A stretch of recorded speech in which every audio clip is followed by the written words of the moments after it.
이에 헤롯이 박사들에게 속은 줄 알고 심히 노하여 사람을 보내어 베들레헴과 그 모든 지경 안에 있는 사내 아이를 박사들에게 자세히 알아본 그때를 기준하여 2살부터 그 아래로 다 죽이니, 이에 선지자 예레미야를 통하여 말씀하신 바: 라마에서 슬퍼하며 크게 통곡하는 소리가 들리니 라헬이 그 자식을 위하여 애곡하는 것이라.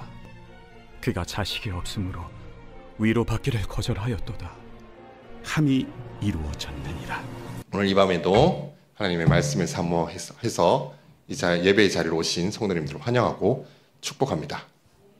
우리 소풍교회 성도님들은 휴가 기간에 교회에서 휴가를 보내시나 봐요. 오늘 엄청 많은 분들이 오신 것 같은데요.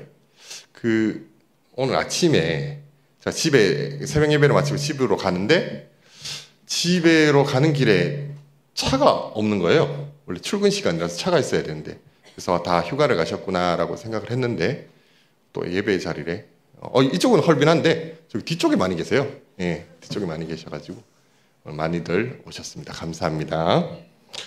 멀리 여행을 가신 분들이나 이 자리에 나와서 하나님의 말씀을 듣는 우리 성도님들이나 모두 동일하게 하나님께서 주시는 참된 평안과 쉼을 누리시기를 소망합니다. 네, 제가 최근에 코로나에 걸려서 고생을 좀 많이 했습니다. 열이 40도까지 올라가지고 응급실에 가서 치료를 받고 있었는데, 많은 성도님들께서 걱정해 주시고 기도해 주셔서 금방 회복될 수 있었습니다. 그래서 한편으로 참 감사한데, 앞으로 걱정 끼쳐드리지 않기 위해서라도 좀 건강해야 되겠다라는 생각을 하게 되었습니다.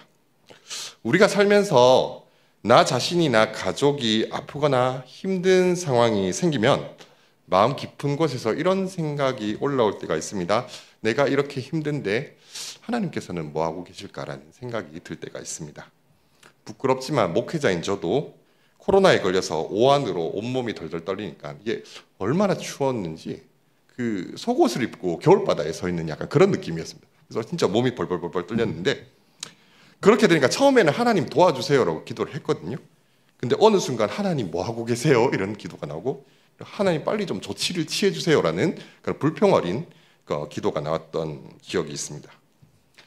우리가 고통을 받을 때 또 한편으로 드는 생각은 내가 겪는 고난이 나의 죄 때문이 아닐까라는 그런 생각이 들게 됩니다. 저도 그때 코로나로 아플 때 내가 아픈 것이 나의 죄 때문이 아닐까라는 생각에 도대체 무슨 죄 때문에 이런 고난을 주셨을지 곰곰이 생각해 봤습니다. 생각하면 생각할수록 너무 짚이는 데가 많은 거예요. 그래가지고 내가 벌을 받는 게 맞나 보다 막 그런 생각을 했던 기억이 납니다. 내 삶의 고난이 나의 죄로 인한 징계라고 한다면 뭐 하나님께 할 말이 없을 것 같지만, 그럼에도 왜 저를 빨리 안 도와주세요라는 그런 불평 어린 기도가 나오게 되는 건 마찬가지였습니다. 죄로 어그러진 이 세상은 질병과 고통, 폭력과 살인, 그리고 힘 있는 사람들이 힘 없는 사람들을 압제하는 억울한 일들이 넘쳐납니다. 그런 세상에서 고통받을 때 우리 마음속에는 하나님의 자녀들이 이렇게 고통받고 있는데, 눈물 흘리는데 하나님은 뭐하고 계세요? 라는 생각이 들 수밖에 없습니다. 그래서 오늘 설교 시간에는 하나님의 자녀들이 고통받고 있을 때 하나님은 무엇 하고 계실까라는 질문에 대한 그 답을 성도님들과 한번 찾아보려고 합니다. 공교롭게도 오늘 본문의 사건은 죄로 어그러진 세상에서 겪는 극심한 고통을 너무나 잘 보여주고 있습니다. 그 내용은 헤롯 왕이 베들레헴과 그 주변에 살고 있는 2살 이하의 사내 아이들을 모두 죽여버린 그 사건입니다. 헤롯 왕이 이런 끔찍한 일을 저지른 이유는 왕으로 태어나신 예수님을 죽이려는 자신의 계획이 실패해버렸기 때문입니다. 헤롯의 원래 계획은 무엇이었냐면, 예수님을 경배하기 위해서 예루살렘을 찾아온 동방박사들을 예수님께로 보내서 예수님이 계신 곳을 알아낸 다음에 사람을 보내 예수님을 죽이는 것이 그의 계획이었습니다. 자, 그런데 2장 12절에서 꿈에서 지시를 받은 동방박사들이 헤롯에게 돌아가지 않고 자기들 나라로 가버렸기 때문에 그 계획은 실패하게 됩니다. 그래서 분노한 헤롯은 유아 살해라는 끔찍한 일을 저지르는 것입니다.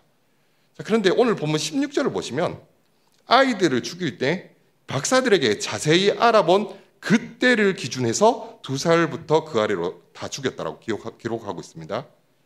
앞서 7절에서 헤롯은 동방 박사들에게 별이 나타난 때를 자세히 물었습니다. 별이 나타난 때를 물은 이유는 그 별이 나타났을 때 왕이신 예수님이 태어나셨을 것이라고 생각했기 때문입니다. 이것을 보면 헤롯은 동방 박사들이 자신을 속여서 화에 못 이겨서 홧김에 아이들을 죽인 것이 아니라 별이 나타난 때를 그 때를 물었을 때 이미 그 즈음에 태어난 아이들을 다 죽여버릴 계획을 세우고 있었던 것 같습니다. 헤롯이 워낙 악역이고 나쁜 사람이라서 제가 삐딱하게 보는 것 같지만 실제로 역사적으로도 헤롯은요 굉장히 철두철미하고 잔인한 사람이었습니다. 오늘 본문의 배경을 이해하기 위해서 헤롯이 어떤 사람이었는지를 잠깐만 살펴보겠습니다. 마태복음 2장에 등장하는 헤롯 왕은 유다의 왕으로 나오지만 실제로 유대인은 아니었습니다. 헤롯은 이두메 출신이었는데요. 이 이두메가 뭐냐면 에서의 후손이 세운 나라 에돔을 이두메라고 합니다. 자, 그런데 아버지는 에돔 사람이고 어머니는 아라비아 사람이었던 헤롯은요. 로마로부터 유다의 왕으로 인정을 받기는 했지만 정작 그 땅 백성인 유대인들로부터는 왕으로 인정받지 못했던 사람입니다. 그렇기 때문에 헤롯은요. 유대인들로부터 인정받기 위해 부단히 노력을 했습니다. 대표적으로 예루살렘 성전을 재건하는 일을 했는데요. 이 성전이 얼마나 크고 웅장한지 예수님이 부활하고 승천하신 다음에 30년이 지나서야 이 성전이 완성이 됩니다. 헤롯 왕은 유대인들의 환심을 사기 위해 여러 가지로 노력을 했지만 그에게는 태생적인 한계가 있었습니다. 아까 말씀드렸던 자신이 에돔 사람, 이방인이었다라는 것입니다. 헤롯은 이 컴플렉스를 극복하기 위해서 유다 왕족 가문의 그 미리암이라는 여인과 결혼을 하게 됩니다. 두 번째 아내거든요. 자, 그런데 나중에는 미리암이 아니고 마리암입니다. 죄송합니다. 이 마리암을요 죽여버립니다. 자신과 결혼한 두 번째 아내인 마리암을 죽여버렸습니다. 이유는 헤롯에게 첫째 부인과 사이에서 태어난 후계자인 헤롯 안티파트로스 2세라는 후계자가 있었거든요. 그 정통 후계자가 있었는데 마리암이 그 후계자를 제쳐두고 자신의 두 아들, 그러니까 마리암이 낳은 두 아들을 지지하는 것을 보고 이 여자가 반란을 일으키려고 하는구나라고 생각해서 의심해서 아내를 죽이고 아내만 죽인 게 아니라 장모님도 죽이고 처남도 죽이고 두 아들도 다 죽여버리게 됩니다. 근데 여기서 좀 당황스러운 점이 있는데요. 헤롯이 자신의 후계자인 이 헤롯 안티파트로스 2세도 헤롯이 죽여버렸다는 것입니다. 왜 죽였냐면 아까 죽였던 마리암 가문의 공주와 결혼했다는 이유로 자기가 결혼시켜놓고 결혼했다는 이유로 죽이는 일까지 저질렀습니다. 자, 이 장남을 죽일 때 후계자를 죽일 때 헤롯이 정통 후계자였기 때문에 로마의 황제에게 허락을 받습니다. 얘를 죽여도 됩니까? 이렇게 허락을 받거든요. 근데 그때 아우구스투스 황제가 한 말이 압권입니다. 헤롯의 아들이 되느니 헤롯의 돼지가 되는 게 낫다. 이게 무슨 뜻이냐면요. 헤롯이 유대인은 아니지만 유대교를 개정을 했거든요. 그렇기 때문에 부정한 음식인 돼지고기는 먹지 않습니다. 그러니까 헤롯의 돼지로 태어난다면 아들처럼 죽임을 당하지는 않았을 것이라는 이야기입니다. 헤롯은 자신의 왕권을 유지하기 위해서라면 무슨 짓이든 할 수 있는 사람이었습니다.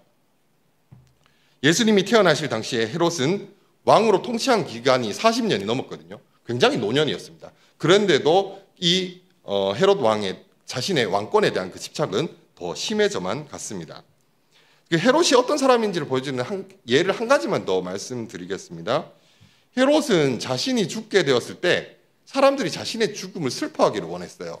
그래서 어떤 계획을 세웠냐면 자신이 죽을 때 유대의 귀족들을 다 죽여버리는 계획을 세웠습니다. 물론 이 계획은 실행되지는 않았지만 헤롯이 얼마나 포악한 사람이었는지를 알 수 있게 해주는 대목입니다.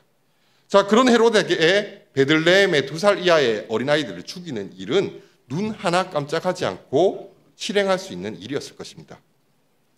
참 이런 헤롯을 보고 있으면 인간이 정말 어디까지 악해질 수 있는가 생각해 보게 됩니다. 눈 하나 깜짝하지 않고 다른 사람을 해치는 모습도 인간의 죄성을 너무나 잘 보여주지만 자신이 가진 것을 잃을까 봐 두려워하고 불안해하는 모습도 인간의 죄성을 잘 보여주는 것 같습니다. 그 아담의 범죄로 인해서 땅에서만 가시덤불과 엉겅퀴를 낸 게 아니라 사람과 사람 사이에도 가시가 돋치고 서로에게 상처 주게 된 것을 우리는 성경을 통해서 확인을 할 수 있습니다. 창세기를 보시면요, 아담과 하와가 선악과를 먹었을 때 제일 먼저 남자와 여자의 관계가 깨어져 버리죠. 서로를 돕는 사람으로 창조를 하셨는데 상대방을 다스리고 지배하려는 그런 관계가 되어버립니다. 그리고 부부간의 관계만 깨어진 것이 아니라 가인이 아벨을, 그러니까 형제가 형제를 죽이는 일이 일어나게 됩니다. 그리고 몇 대를 지나서 라멕이라는 사람이 나옵니다. 창세기 4장에서는 그 라멕이라는 사람이 자기에게 상처 입힌 소년을 죽이고 그 사실을 자신의 아내들에게 노래하는 내용이 나옵니다. 자, 근데 이 라멕이 소년을 죽였다고 했는데 이 소년은 라멕의 아들로 해석되기도 합니다. 그러니까 결국 아들이 자신에게 대드니까 아들을 죽이고 그걸 자랑하는 지경에까지 이르게 된 것입니다. 부모와 자녀의 관계도 깨져버렸다는 것을 알 수 있습니다. 다행히 이곳에 계신 성도님들 중에는 헤롯이나 라멕같이 포악하고 잔인한 사람은 없는 것으로 보입니다. 그런데 때로는 헤롯과 라멕 안에 있는 끔찍한 죄성이 내 안에도 있다는 것을 느낄 때가 있습니다. 내가 이렇게까지 사람을 미워할 수 있나? 내가 이렇게까지 못된 생각을 하나 싶을 때가 우리 안에 종종 있지 않으셨습니까? 저는 저에게 헤롯과 같은 힘만 있다면 나도 헤롯처럼 내 안에 있는 분노와 잔인함과 폭력성을 드러낼 수 있겠구나라고 느낄 때가 얼마나 많은지 모릅니다. 이 자리에 계신 성도님들은 누군가를 해치려고 계획을 세우고 실행하지는 않더라도 주위에 고통받고 힘들어하는 사람들의 아픔을 보아도 그 아픔이 잘 전해지지 않을 때 내 안에 이렇게까지 사랑이 없었나라는 생각이 들었던 적은 없으십니까? 정도만 다를 뿐이지 어쩌면 나도 헤롯처럼 다른 사람의 고통과 상처에 무감각해져 버린 것은 아닌가라는 생각이 들게 되는 것입니다. 오늘 본문에서 자신의 이익을 위해 유아들을 살해하는 헤롯의 행동은 죄로 인해 무너지고 타락한 인간의 모습을 적나라하게 보여주는 신뢰입니다. 그리고 그런 세상 속에서 상처 주고 상처받으며 눈물 흘리며 괴로워하며 살아가는 것이 우리들의 모습입니다. 이렇게 죄로 어그러진 세상 속에서 상처받고 고통받다 보면 이 고통에서 우리를 건져주고 만물을 회복시켜 주실 구원자가 필요하다는 사실을 우리는 깨닫게 됩니다. 자, 그런데 오늘 본문에서 이 끔찍한 사건이 죄로부터 우리를 구원해 주실 구원자에 대한 약속이 이루어진 것이라고 말씀하고 있습니다. 그 약속의 말씀이 무엇인지 17절과 18절의 말씀을 함께 읽도록 하시겠습니다. 이에 선지자 예레미야를 통하여 말씀하신 바 라마에서 슬퍼하며 크게 통곡하는 소리가 들리니 라헬이 그 자식을 위하여 애곡하는 것이라. 그가 자식이 없으므로 위로받기를 거절하였도다 함이 이루어졌느니라. 아멘. 여기서 마태는 헤롯이 베들레헴의 유아들을 살해한 사건이 예레미야에 기록된 말씀이 이루어진 것이라고 말씀하고 있습니다. 그러면서 예레미야 31장 15절의 말씀을 인용하고 있습니다. 그 말씀은 라마에서 슬퍼하며 크게 통곡하는 소리가 들리니라는 내용으로 시작되고 있습니다. 여기서 라마는 라헬의 무덤이 있었던 곳으로 알려져 있습니다. 라헬은 성도님들이 잘 아시는 것처럼 야곱의 아내입니다. 그런데 이 라헬이 둘째 아들 베냐민을 해산할 때 길가에서 해산을 하게 됩니다. 그런데 길가에서 힘들게 아이를 낳다가 그만 라헬이 죽어버립니다. 그리고 죽은 라헬이 묻힌 것이 바로 라마입니다. 오늘 본문 18절에서 그 라마에서 통곡하는 소리가 들리는데 라헬이 그 자식을 위하여 애곡하는 것이라고 말씀하고 있습니다. 다시 말해서 라헬이 베냐민을 해산하다가 그 아들 베냐민을 위해 애곡했다는 것입니다. 예레미야 예언과 마태복음에 기록된 유아 살해 사건은 분명히 공통점이 있습니다. 먼저 헤롯이 2살 이하의 유아들을 살해했을 때 베들레헴 주변에 큰 통곡이 있었겠죠. 저는 뉴스에서 누가 아이를 학대해서 숨지게 했다라는 소식을 듣게 되면 참 가슴이 먹먹해지는 것 같습니다. 그런 뉴스를 볼 때마다 드는 생각은 제발 아이들만큼은 건드리지 말았으면 좋겠다라는 생각입니다. 아무것도 모르는 아이들을 정서적으로 신체적으로 학대하는 것만큼 사람들을 분노하게 만드는 일도 없을 것 같습니다. 그런데 그 학대의 대상이 내 아이다? 정말 상상하기도 싫은 끔찍한 일입니다. 자, 그런데 오늘 본문에 나오는 사건은 헤롯이 자신의 정치적인 이익을 위해 무고한 아이들을 죽인 사건입니다. 이런 일을 겪은 부모의 찢어지는 마음을 무슨 말로 표현할 수 있겠습니까? 마태가 인용한 예레미야 31장 15절에 나오는 통곡, 애곡이라는 말도 가장 극심한 슬픔을 표현하는 말씀입니다. 그렇기 때문에 우리는 이 말씀을 보면서 구약에서 라헬이 그 자식을 위해 통곡하고 애곡하는 일이 신약에서 이루어졌구나라고 생각하게 됩니다. 자, 그런데 라헬이 자식을 위해 슬퍼했다는 예레미야의 말씀이 헤롯의 유아 사례로 슬퍼하는 부모님들의 모습을 통해서 이루어진 것이 맞을까요? 사실 두 사건은 굉장히 닮은 것 같지만 실제로는 많이 다른 부분들이 있습니다. 헤롯에 의해 자녀를 잃은 가족들이 통곡하는 이유는 당연하지만 무엇 때문이냐면 아이가 죽었기 때문이죠. 그죠? 아이가 죽었기 때문에 통곡하는 것입니다. 자, 그런데 라헬의 경우에는 성경을 아시는 분은 여기 계신 분들이 다들 아시겠지만 라헬의 경우에는 아이가 죽는 것이 아니라 아이를 낳다가 라헬이 죽는 겁니다. 그죠? 자, 이 부분을 이렇게 해석할 수도 있을 것입니다. 라헬 자신이 이렇게 죽게 되었는데, 난산을 하다 죽게 됐는데 홀로 남겨지게 될 베냐민이 불쌍해서 우는 것이라고 해석할 수 있겠죠. 그렇게 해석한다 치더라도 문제는 그 뒤에 나오는 그가 자식이 없으므로 위로받기를 거절하였도다라는 말씀이 이해가 되지 않습니다. 라헬이 자식이 없어서 위로받기를 거절했다라고 했는데 라헬에게 자식이 없었느냐? 그렇지 않습니다. 라헬이 난산으로 죽게 되었을 때 이제 베냐민을 낳게 되죠. 자, 근데 그때 낳은 베냐민 외에도 베냐민의 형인 요셉이 있었습니다. 그렇다면 자식이 없으므로 위로받기를 거절했다는 말씀과도 맞지 않는 것입니다. 지금까지의 내용을 종합해 봤을 때 예레미야의 말씀이 헤롯의 유아 살해 사건으로 성취되었다고 보기에는 어려운 부분들이 많습니다. 그렇다면 예레미야의 말씀이 이루어졌다는 마태의 설명이 틀린 것일까요? 당연히 그렇지는 않을 것입니다. 지금까지 살펴본 내용을 통해 알 수 있는 사실은 마태가 인용한 예레미야 31장에 기록된 말씀은 창세기 35장에 나오는 라헬의 출산과 죽음에 관한 말씀이 아니라는 것입니다. 그러니까 라헬이라는 이름이 등장하기는 하지만 실제로는 라헬과 그의 아들 베냐민에 대한 이야기가 아니다라는 것입니다. 그 사실을 확인하기 위해서 우리 다시 한번 예레미야 31장 15절의 말씀을 저와 성도님들이 읽어보도록 하겠습니다. 함께 읽겠습니다. 여호와께서 이와 같이 말씀하시니라. 라마에서 슬퍼하며 통곡하는 소리가 들리니 라헬이 그 자식 때문에 애곡하는 것이라. 그가 자식이 없어져서 위로받기를 거절하는도다. 우리가 이 말씀의 의미를 온전히 알기 위해서는 먼저 예레미야서가 기록된 배경을 좀 살펴봐야 합니다. 예레미야가 기록된 시기는 남유다의 마지막 선왕, 그러니까 착한 왕이죠. 선왕이라 할 수 있는 요시야 왕 때부터 유다가 멸망하게 되는 시드기야 왕 때까지로 보고 있습니다. 따라서 우리가 살펴보고 있는 15절의 말씀 또한 이스라엘, 특별히 남유다의 멸망과 관련이 있는 내용인 것입니다. 자, 여기 이 말씀을 보시면 라마에서 슬퍼하며 통곡하는 소리가 들린다라고 했습니다. 이 라마는 아까 말씀드린 것처럼 라헬의 무덤이 있는 곳이기도 하지만 남유다가 멸망해서 포로들이 바벨론으로 사로잡혀갈 때 포로들이 집결했던 장소이기도 합니다.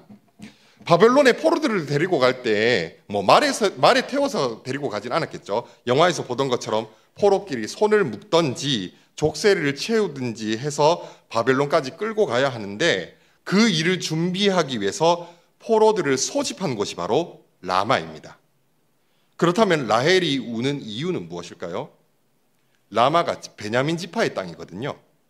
그곳에 이스라엘 사람들이 모여서 머나먼 바벨론 땅으로 끌려가게 되니까 그들의 어머니를 대표하는 라헬이 애곡할 수밖에 없었던 것입니다.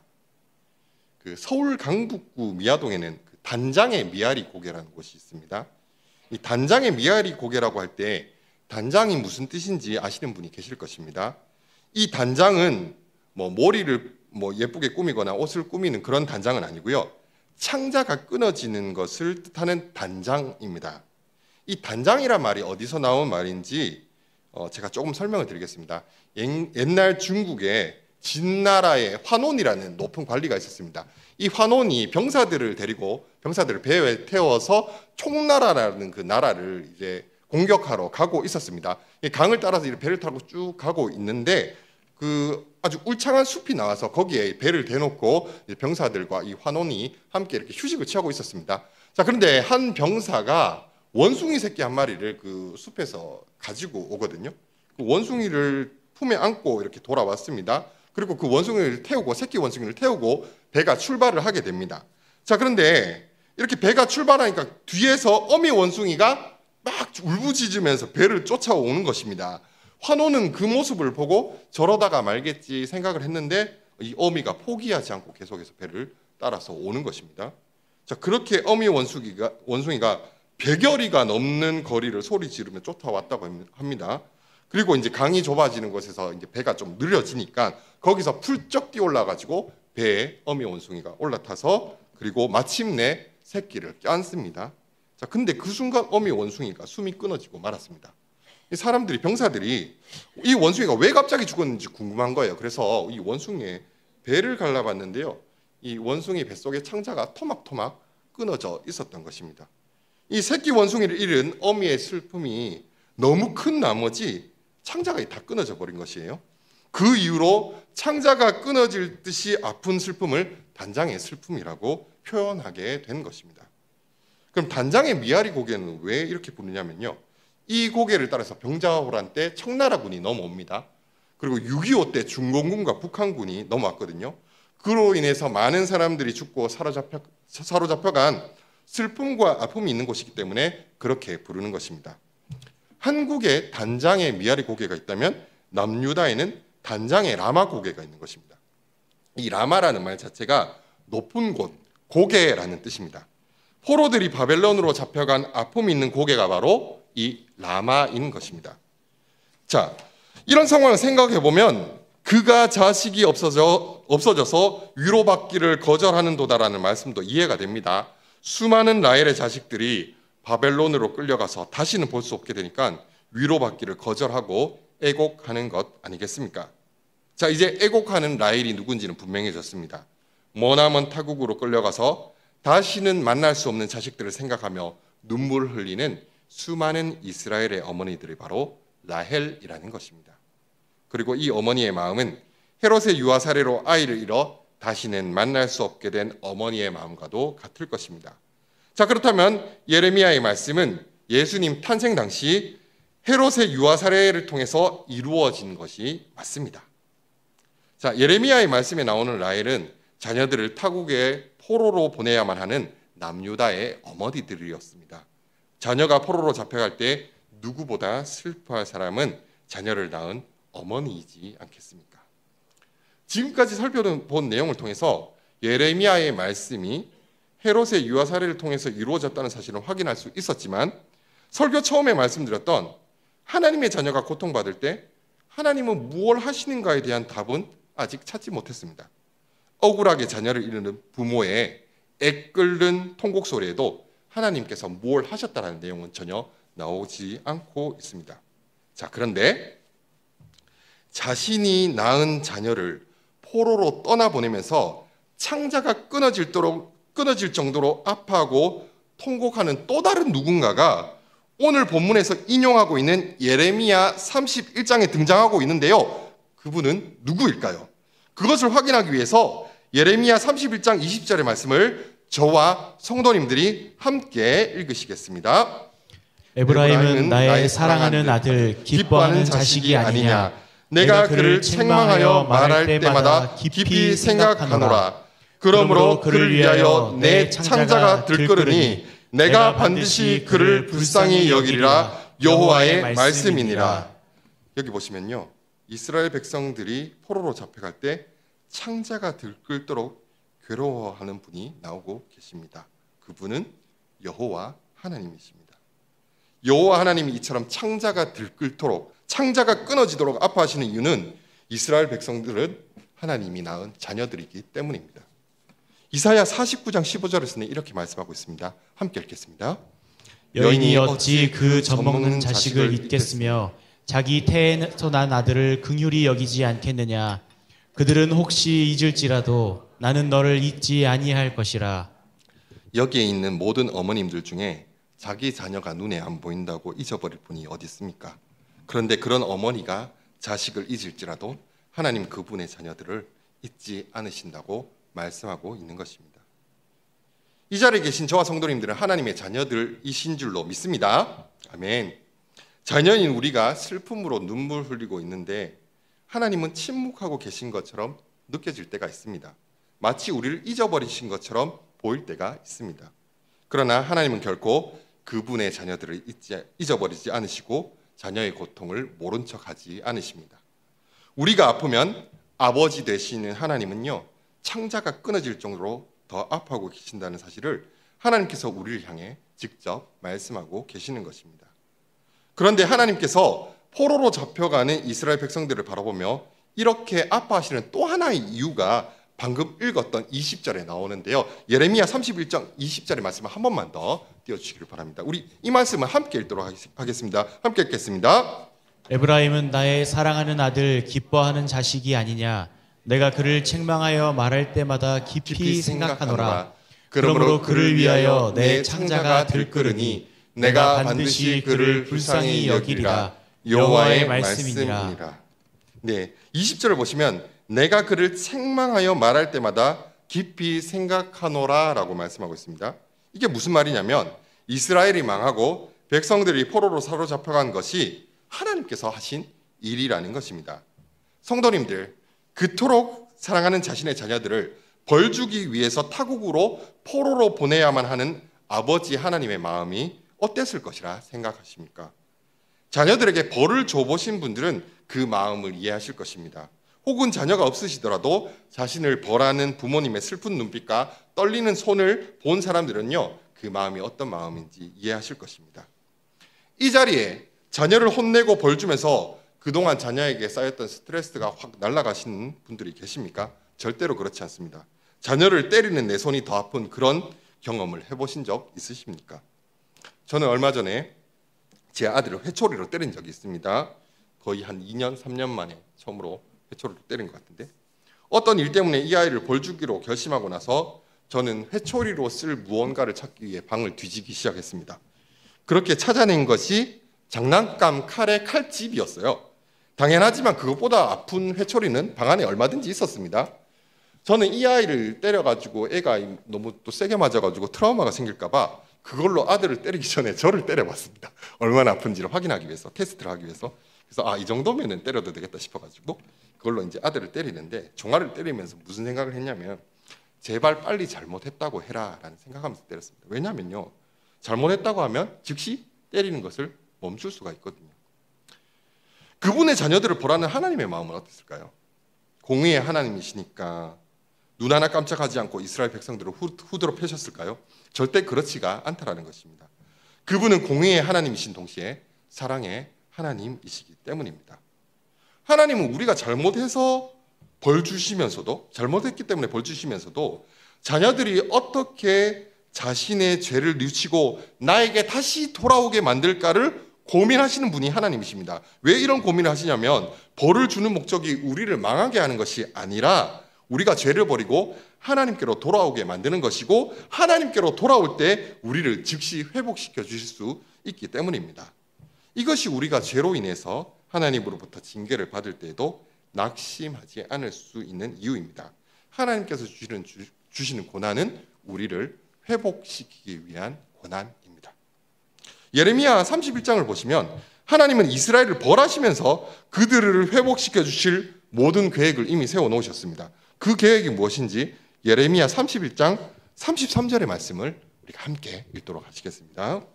그러나 그날 후에 내가 이스라엘 집과 맺을 언약은 이러하니 곧 내가 나의 법을 그들의 속에 두며 그들의 마음에 기록하여 나는 그들의 하나님이 되고 그들은 내 백성이 될 것이라. 여호와의 말씀이니라. 아멘. 하나님은 이스라엘 백성들을 벌하시는 동시에 어떻게 회복시킬지도 말씀하셨습니다. 그 회복의 방법은 하나님의 말씀을 마음에 직접 기록해서 거룩한 하나님의 백성으로 만드는 것입니다. 그리고 이 약속의 말씀은 말씀이 육신이 되어 이 땅에 오신 예수 그리스도를 통해서 성취되게 됩니다. 하나님께서 예수님을 이 땅에 보내신 이유는 우리를 벌 주시고 심판하기 위해서 보내신 것이 아닙니다. 말씀이 육신 되신 예수님을 통해서 우리가 하나님의 뜻으로 돌이키게 하시고 죄로 어그러진 세상에서 고통받는 그분의 자녀들을 위로하고 회복하시기 위해 예수님을 이 땅에 보내신 것입니다. 자, 하나님께서 우리에게 고난을 주시는 이유는 하나님께로 돌이키게 하기 위함이라고 했는데, 자, 근데 만약에 우리의 죄 때문에 오는 고난이 아니라면 우리는 그 고난을 어떻게 생각해야 할까요? 우리의 삶 속의 모든 고난이 우리의 죄 때문에 오는 징계는 아닙니다. 우리의 죄와 무관한 고난도 분명히 있습니다. 그런 고난을 하나님이 다 막아주시면 우리도 힘들지 않고 하나님도 아프지 않을 텐데 왜 우리의 삶 속에 고난을 허락하시는 것일까요?